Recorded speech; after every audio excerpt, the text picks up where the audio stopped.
Assalamualaikum warahmatullahi wabarakatuh. Jugun Ianfu, perbudakan seks masa penjajahan Jepang.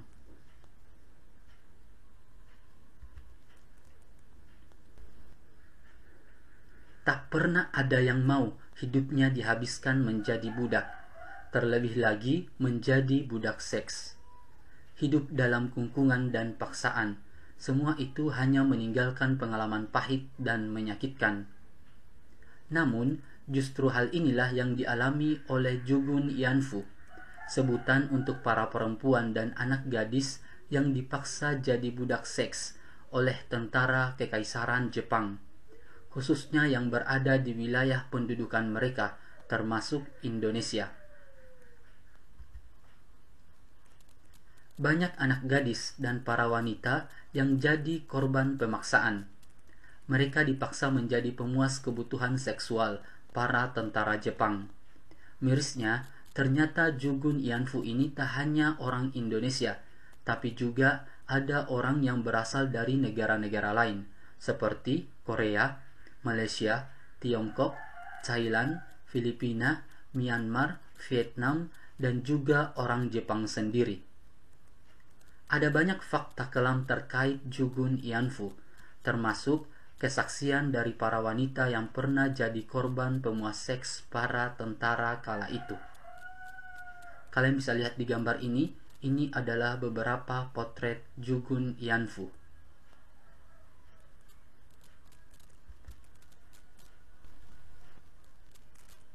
Semula, perempuan yang sukarela menjadi Jugun Ianfu biasanya berasal dari Jepang sendiri. Boleh dibilang mereka yang ingin mengabdi pada negaranya sendiri. Namun di negara lain, perekrutan Jugun Ianfu dilakukan secara paksa. Ada yang diculik dari rumah, ada juga yang diiming-imingi dengan janji akan diberi pekerjaan di pabrik atau restoran. Bahkan ada yang dibujuk akan dijadikan pemain sandiwara. Tapi yang terjadi adalah para perempuan itu disekap, kemudian dipaksa bekerja sebagai wanita pemuas nafsu para tentara Jepang.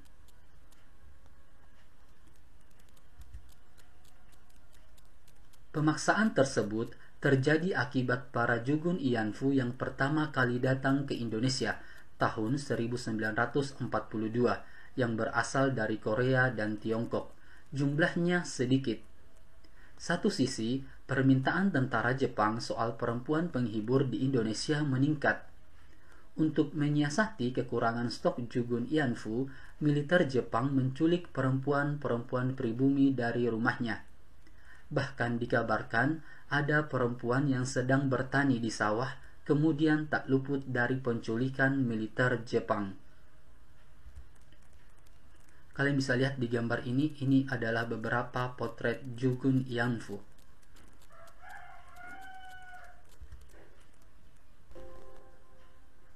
Rupanya korban Jugun Ianfu di Indonesia tak cuma yang berasal dari warga pribumi, tapi ada juga wanita Belanda yang jadi korbannya. Sebuah sumber menyatakan bahwa pada bulan Februari 1944, ada 10 wanita Belanda yang diambil secara paksa dari kamp penjara yang ada di Jawa. Tentara Kekaisaran Jepang kemudian menjadikan para wanita Belanda tersebut sebagai budak seks.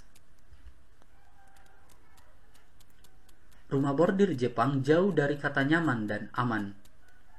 Para wanita yang tinggal dan dipekerjakan sebagai Jugun Ianfu dibagi menjadi kategori tertentu. Secara umum, ada 4 kategorinya. Kategori tertinggi tak lain adalah para wanita yang masih baru dan tidak atau belum terkena penyakit kelamin. Seiring berjalannya waktu, para wanita di kategori pertama akan turun. Begitu seterusnya. Dan bila ada wanita yang sudah dianggap terlalu banyak penyakit, maka mereka akan diabaikan begitu saja. Satu hal ini mungkin akan mengganggu kamu, tapi perlu disampaikan. Banyak Jugun Ianfu mengungkapkan bagian uterus mereka membusuk akibat dari penyakit yang diperoleh setelah melayani ribuan lelaki dalam waktu beberapa tahun.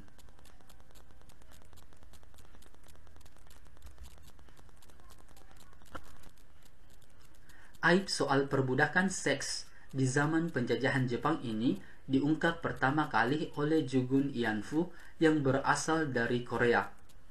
Namanya adalah Kim Hak-sun, wanita yang lahir tahun 1924 di Pyongyang. Ini jadi sosok pertama yang berani membuka suara untuk menuntut pemerintah Jepang bertanggung jawab. Sejak saat itu kemudian banyak para wanita lain yang jadi korban sebagai Jugun Ianfu ikut buka suara, termasuk dari Indonesia.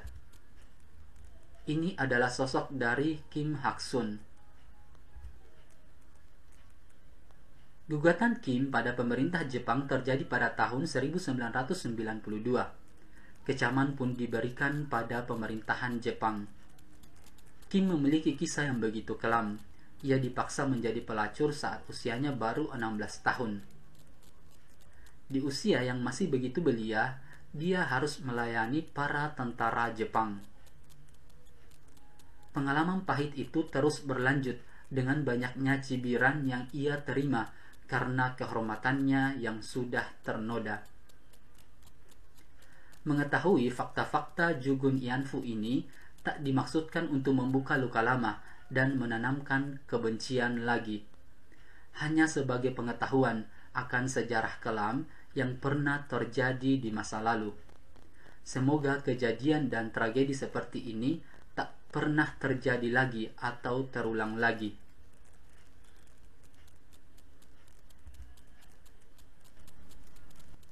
Oke, cukup sekian pembahasannya. Semoga bermanfaat. Terima kasih. Assalamualaikum warahmatullahi wabarakatuh.